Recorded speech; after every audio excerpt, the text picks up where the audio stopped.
Mid-2671, arm of Gilora, the Porters Guild. Champion Takari Kerala Legionite fleet. Ah, a champion of the Union in the flesh, greeted the large and rounded Toscan. The party in question only offered a simple nod of their heads.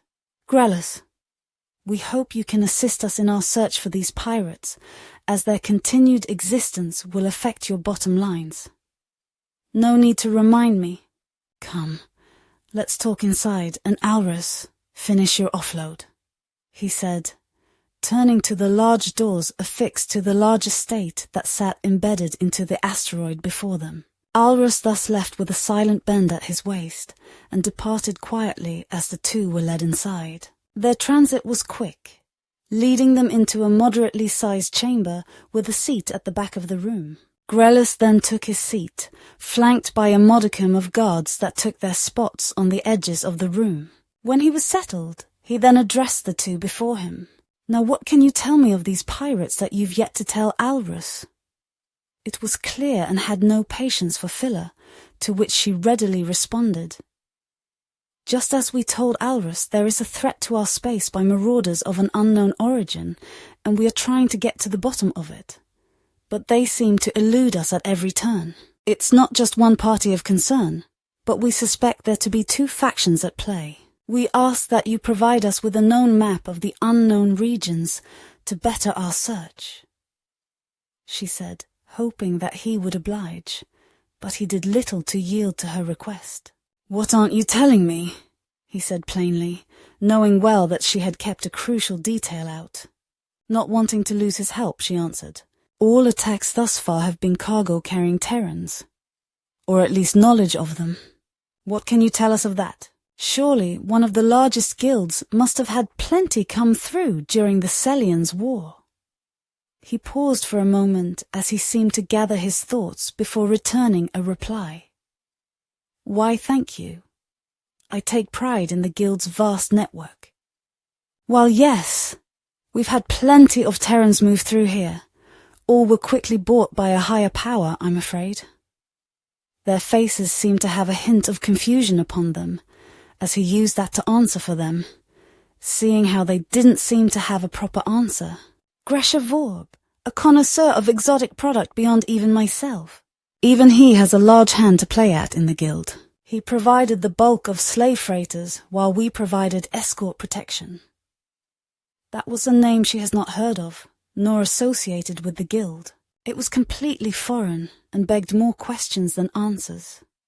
I'm sorry to disappoint, but even I must keep these routes a trade secret. I will, however, offer the residence of Gresha himself. Her ears perked up at the mention, thinking it to be a sign of betrayal on his behalf, but he raised his hands to reassure her. I'll mention your presence and reason for visit, so it should put him at ease, he said. I've been wondering what he was blabbering on about his ships and cargo that he was so obsessed with, especially those acquired some cycles ago. One of his first shipments had gone missing shortly after returning from the border regions, and for that, I thank you, he said with a wide smile. It was clear that he had used them for information against Gresha, but it was a lead nonetheless, and she had to act on it. Not just for the attacks themselves, but for her missing brother as well. But she could only tackle one matter at a time, and right now, the quelling of these attacks took priority. She and Kitaru then offered a bow, and were dismissed, excluding the way they had come, up to the point where they had left their small group of warriors on standby. To her surprise, 2 shuttles were ready with Malu and Itari waiting beside them. Lady Tukari, how did negotiations go? Spoke Itari. We have another lead, and hopefully this one will be much more forthcoming with information. Then where to next? She asked, almost pleadingly. Gresha Vorb. He may have the information we need to further quell these attacks, and who knows, might just lead us to their base, she stated, as she embarked on a shuttle. When the doors were closed and they were on their way to her ship, she continued, If my theory is correct, it seems one of the first ships to go missing had belonged to him. If that's the case, then it's possible that he may have a way of locating it. But we won't know until we see him. They understood her reasoning to the best of their abilities and remained silent, so as not to disrupt her thought process. It was only when she arrived on the bridge that she was notified of their reception of Grelis's gift. It was clear as to what their destination was to be, as she had Niji set the course to Gresha Vorb's hideout, as graciously provided by the great Grelis Brine himself.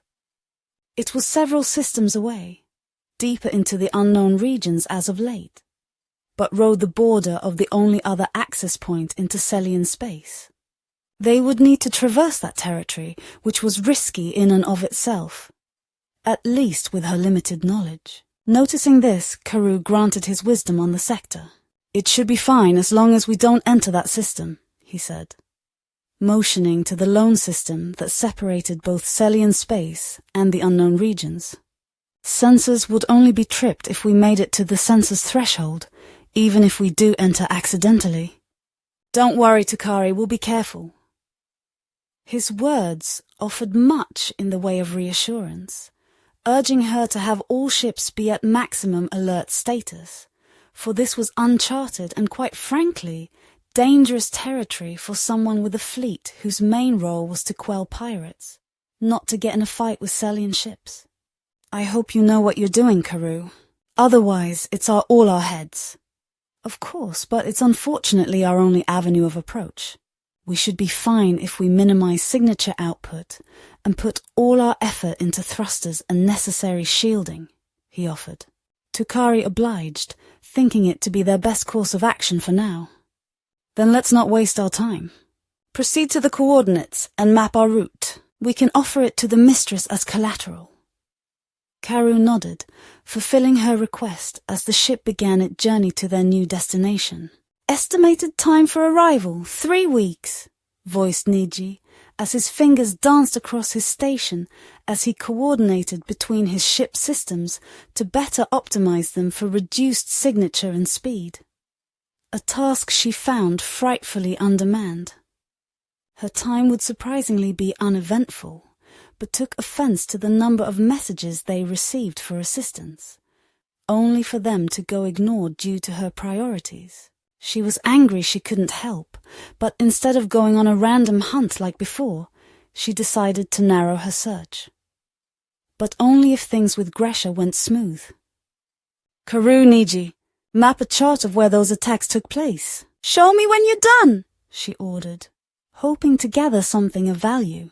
When they were done, she was shown a series of dots in a 3-dimensional space around numerous stars, some of which she had yet to map of their respective intersystem gate lanes. As she understood it, there were 2 concentrations of distress signals from opposite ends of the route she took through the arm of Gelora, with her fleet effectively moving in between the 2 factions, much to her belayed surprise. However, the one closest to the Celian border lacked in outgoing signals, while the second had the fastest growing signals of distress. In her mind, she had already conjured a deduction that she was hoping her subordinate would share. "Karoo, what does this information tell you?" she asked, hoping to confirm her suspicions. "Well, this first group here near the border. It's few and far in between. From our logs, they mostly target small military patrol ships and at most, a solitary frigate. This tells me they're careful and skilled enough to catch unsuspecting ships and effectively scuttle them from the inside. Must be an elite group of soldiers," he answered, with eyes cold and calculating. "And what of the second group?" she asked subsequently. "It seems almost rabid, like a personal vendetta." "Most, if not all, ships that sent the request have been almost all exclusively slaver ships. And judging from what Grelis mentioned to you before, it might have even been one of those earlier ships lost during a successful rebellion. I suspect that it might just be prior slaves turned marauder. Not that I can blame them," he replied, gauging the countenance of his mistress, but she remained stoic and ever thinking. "I've been thinking on it lately, so I'm grateful we share a common process." "I'm glad you're my bridge commander," she said honestly. It was a new experience for Karoo, but even he dared not try to sully her mood, lest he or Niji take a blade to their necks. "And I would much rather be led by you, champion," he replied. As they ended their shared deduction, Niji reported of their upcoming departure from inter-system space, 10 minutes before we reach our destination. "Should we hail ahead of time?" he asked, to which Tukari nodded in response. As she ordered, a face appeared in the center of her bridge in place of her hologram display table. The individual before her was rugged and sagged, with long golden tusks protruding out from the corner of his mouth. Beyond the face, she was also able to see his clothes, which were tailored to compensate for his large size, and judging by the floral patterns on it, was an export from Vixian tailors. And one of master quality at that. It was as Grellis said that he was a man of expensive and exotic taste. Seeing how rare it was to obtain master-crafted Vixian robes, usually reserved for exclusive use by the mistress. "Well, if it isn't the mutt and her loyal servant, Grellis told me of your arrival." "Took you long enough," he said with a heavy arrogance that rubbed her hairs in the opposite direction. It was uncomfortable, to say the least. But she had to maintain her calm, for fear of losing what information he could provide. "I have a landing bay ready for your shuttle. My servants will see to you upon your arrival," he said before cutting the call. The conversation, if she could even call it that, was entirely one-sided, leaving Karu and Niji speechless to the display. "Shall we send the entire of our forces to his doorstep?" "Maybe that might make him change his tune," suggested Karu, which was a surprise for Tukari to see him angered on her behalf. "Yes, and maybe I make a wrong adjustment to the ship's cannons that might accidentally leave a hole in his home," voiced Niji, sharing the sentiment of his superior. But Tukari spoke as the level-headed one, a contrast to their usual dynamic as a pair. "Enough, the both of you. We'll do as he says. It's his home, his rules. We need what information he has. Then hopefully we never have to deal with him again," she said, doubting her own words. Gresha was known to be one of the greater providers of slave labor for the Union, with Grellis taking all the credit. At least that was what the rumors went when she inquired with other champions during her travel to Gresha's hideout. He wasn't one they should anger for fear of smearing the name of Neela. "Karu, ready a shuttle and notify Kutaru, Itari and Melu. They'll be with me as my escorts. It should prevent Gresha from trying anything foolish," she reassured, to which he obliged. By the time they had already left inter-system space, she and her party were already on board the shuttle to the designated landing platform. Only by the view from the shuttle's viewports could she see that this hideout was another hollowed-out rock. However, her expectation was betrayed by the sheer size the closer they got to it, with it resembling a small moon rather than an asteroid. It was after their short ride that they were met with Gresha's welcoming committee. It wasn't large, but it was diverse to say the least, paired with the extravagant marbled halls and gold inlays, adding to its extravagance. The committee was filled primarily of Yunni drones who began servicing her shuttle, Celian males who began to clean the area from the dust created by the ship's thrusters, and a third new and unusual race. They were all manner of colors, but each shared relatively similar features such as short rounded ears, hairless skin, with their hair reserved mostly to the tops of their heads and above their eyes. Even their eyes were different in coloration to an extent, but as far as she could tell, they were also all the same gender, each sharing a large bust and wider hips. Even their scent was feminine, which she determined to be the use of female Vixian hygiene products. As she took in the sight, a voice rang out from the hall, where she and her party focused their gaze to a large Toscan upon a hover-assisted chair, with his excess robes gliding upon the floor. She thought him to be a stain to be wearing the clothes of her ancestors, but soon dismissed those thoughts to keep her temperament calm. Behind him, 3 individuals stood separate from those who stood across from one another to form their path. The first, who seemed older than the other 2 with blonde hair, seemed to be the oldest, sharing no features to the other 2. Given their appearance of the second and third females he had behind him, she assumed a mother and daughter pair as his most recent conquests. Compared to the rest of his newly acquired tastes, they were the most well-dressed. "Welcome, you mutts." "Well, what do you think of them?" "Exotic, aren't they?" "What are they?" asked Atari, beating them to it. "They're those so-called Terrans, as graciously provided the once mighty Celian War Council," he answered. "These three are my favorite," he said, eyeing the three who remained stoic, but ultimately broken, as seen in their voided stares. "Tara here is quite obedient, and her yellow hair is quite nice to the touch. As for the other two, they're mother and daughter, but soon the child will know her place, once I'm done with her mother. Come now, greet our guests." Tara, the blonde, stepped forward, offering a quiet bend at her waist.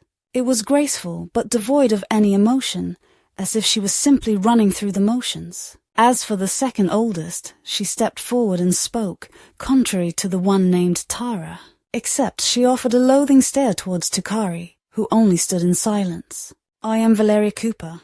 "And this is Valora, my daughter," she answered with scorn, to which the daughter bowed in response before all three returned to their place behind Gresha silently. Tukari then responded with an inquiry of her own. Seeing how she only saw females, questioned if he had received any of the opposite sex. "What? No, are you crazy? Have you seen the reports from the front lines? Their males are bloodthirsty monsters. Here, take a look," he said, pressing a button on his chair.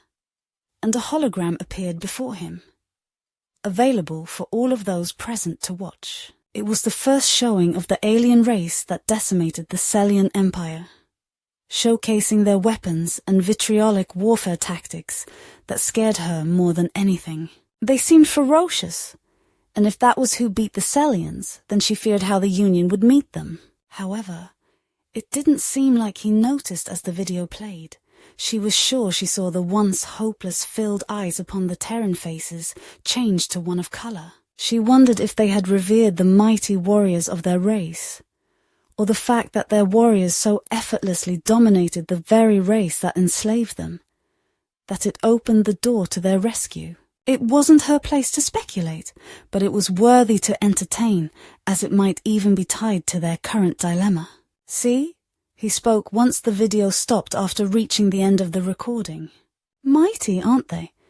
There's a reason why I provided such premier cargo to her mistress, daughter of Nila. It's also why I need you to quell these attacks that strike the heart of my fleet. Too many of my transfer hubs have been raided, so transporting what I have left is risky," complained Gresha as he turned towards the exit with his favorite slaves in tow.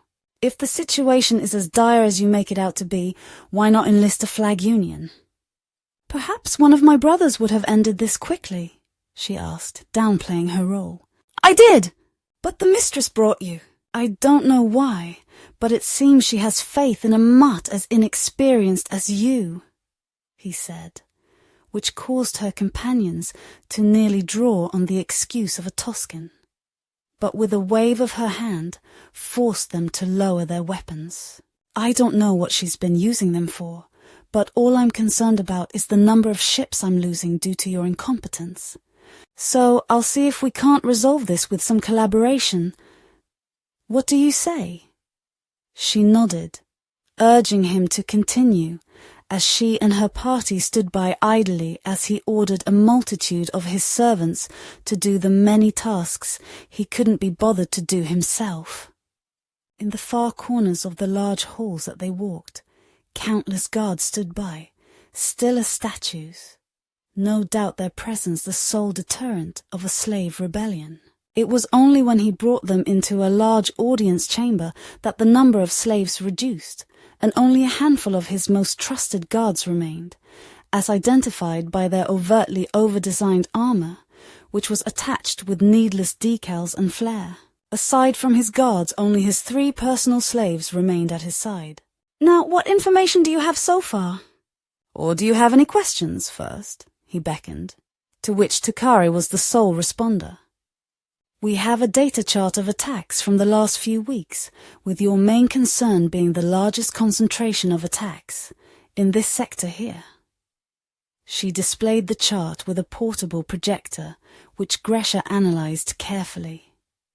There is another faction at play, but they have yet to target one of your ships, and they're operating near the border.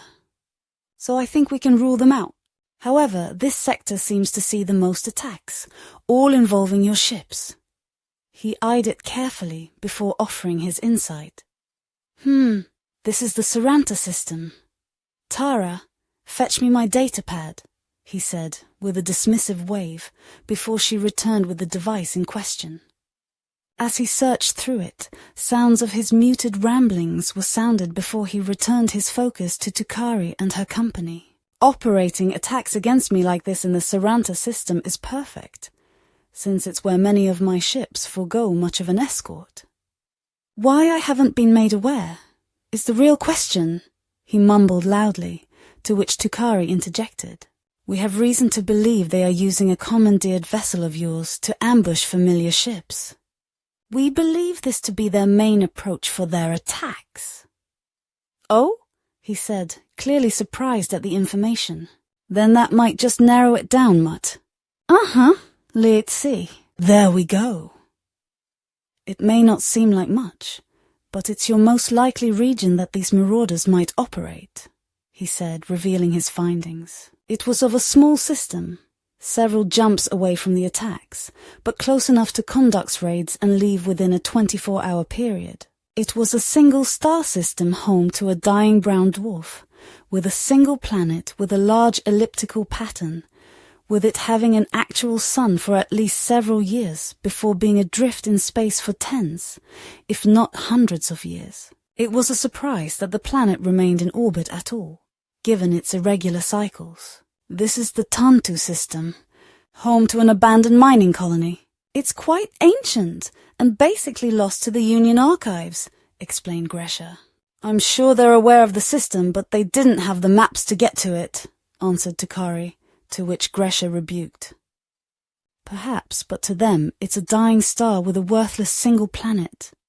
And if the world happens to exit the planet's light, then it's basically invisible. Imagine an invisible planet most of the time, where the only time to really get to it is when it's near its sun.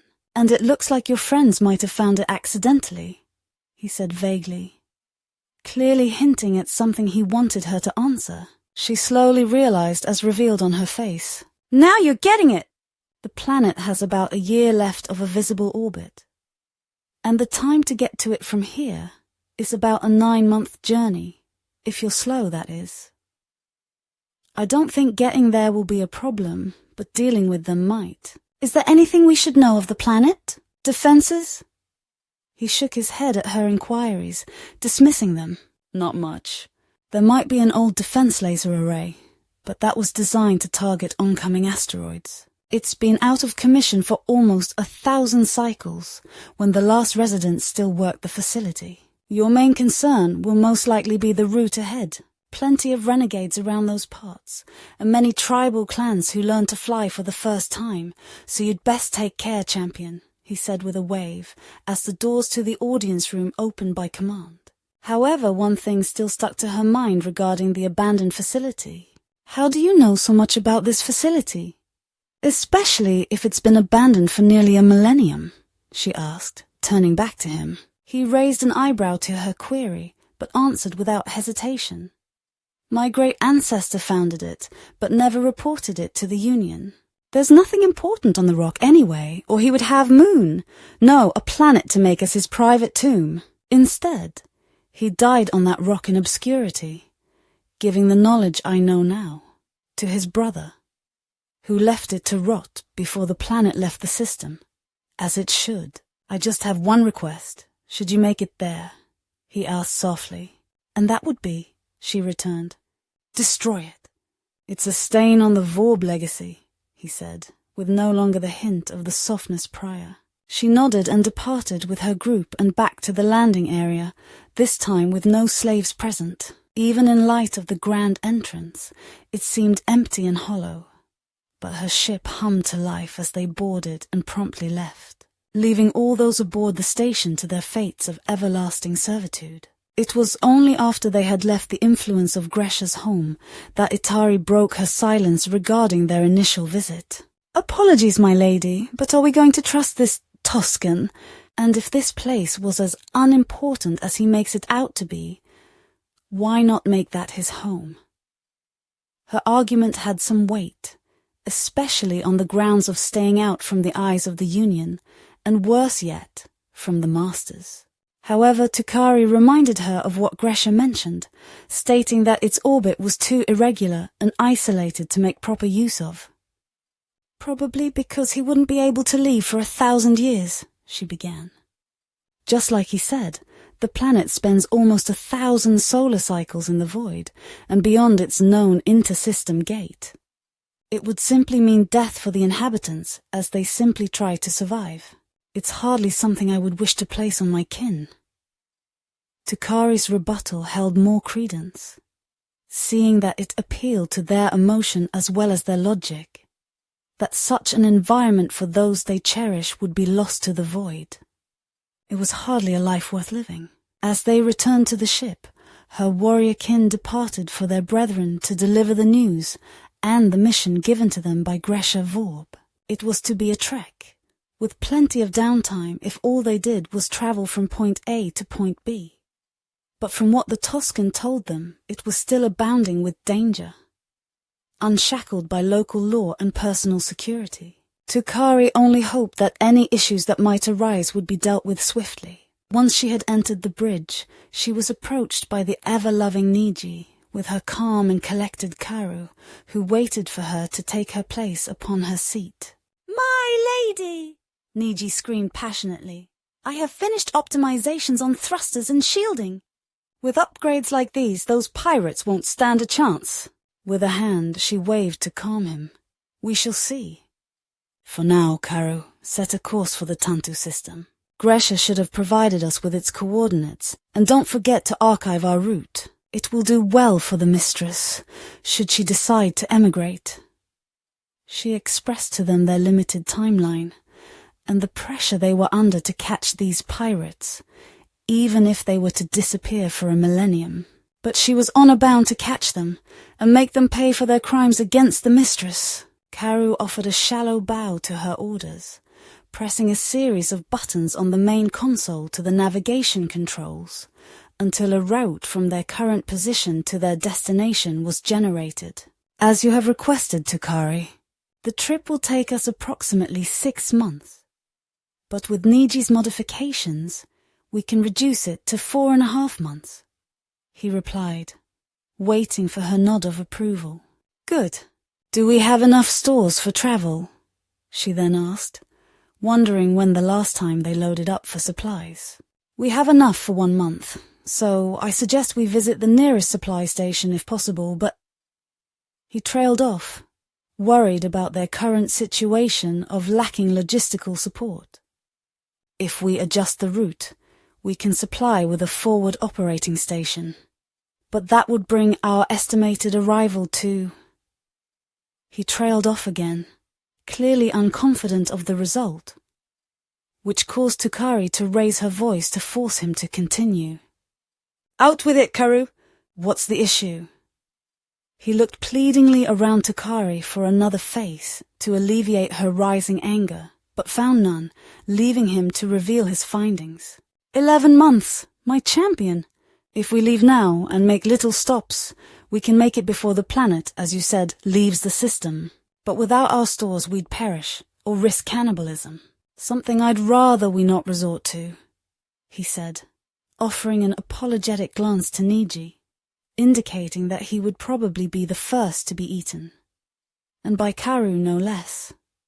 It caused the potential victim in question to cower momentarily as Tukari weighed her options, eventually coming up with a third option. That'll be too long, and who knows how much damage these marauders will cause in this space. And what will happen if they amass a fleet large enough to threaten our space? No, we'll press on and target pirates for their stores. That, and it'll be a good experience for the pups to earn their claws. He offered another respectful bow to her order, turning then to Niji, who sat quiet during their exchange. Niji, switch our sensors to deep-range scans and target any likely pirate ships. Make our fleet light up like a fire at night. We'll get our stores, and the troops gain experience, but ensure they're pirates only. We can't risk targeting a Union ally. Understood? He nodded fervently, knowing the amount of work he was tasked with that effectively put the ship's occupants in his hands. As such, he furiously tapped away at the numerous screens before him, each one dedicated to a multitude of ship systems. As he continued to optimize and calibrate their systems, the bridge rang out with a buzz as the Yunni drones, who worked as their crew, grew anxious to get started. A first for Tukari to witness. The ship, as a result, oriented itself in line with their projected route. The surrounding space changed, generating a soft shell of light as the ship traversed through the system towards the IS gate. And similar to its sublight mode, when they were in position, a bright swirl of lights enveloped before them quickly of blue, whites, and green. From beyond the veil, it seemed like a storm erupting in space that they would pass through. It was only as the final of her escort to enter that the entrance closed, invisible and silent. Tukari and her fleet traveled through the space towards their objective to prevent the marauders' continued onslaught.